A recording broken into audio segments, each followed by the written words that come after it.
കോളിളക്കം എന്ന് പറയുന്നത് വലിയൊരു പടം, അന്നത്തെ ഏറ്റവും ബിഗ് ബഡ്ജറ്റ് പടമാണ് മലയാളത്തിൽ.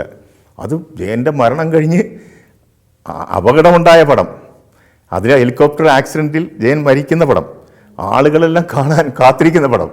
അപ്പോൾ അങ്ങനത്തെ ഒരു പടം, ആളുകൾ കാത്തിരിക്കുന്ന പടം, അവർ എന്നെ വിളിക്കുകയാണ്. അപ്പോൾ അതിൻ്റെ സംവിധായകരും നിർമ്മാതാക്കളും വിളിച്ചു. ആദ്യം പറഞ്ഞു എമൗണ്ട് ഒക്കെ ചോദിച്ചു. അപ്പോൾ ഞാൻ ഇതുപോലെ എനിക്കൊരു 10 രൂപ തന്നാൽ ഞാൻ ചെയ്യാമെന്ന് പറഞ്ഞു. അവർ ഇത് ഹിന്ദി പടമൊന്നുമല്ല, ഇങ്ങനെ തമാശ രീതിയിലൊക്കെ പറഞ്ഞ് മലയാളമാണെന്നൊക്കെ പറഞ്ഞിട്ട് അവർ പറഞ്ഞ് ശരി, ഞങ്ങളൊരു ക്ലൈമാക്സ് ഒരു സീനിടും, സീക്വൻസ് ഇടും, അത് നിങ്ങൾ ചെയ്ത് ഓക്കെ ആണെന്നുണ്ടെങ്കിൽ ഞങ്ങളത് കഴിഞ്ഞ് ചെയ്യിക്കത്തുള്ളൂ എന്ന് പറഞ്ഞു. അപ്പോൾ അവരും ഒരുപാട് പേരെ വെച്ച് ട്രൈ ചെയ്തെന്നൊക്കെ ഞാൻ അറിഞ്ഞു.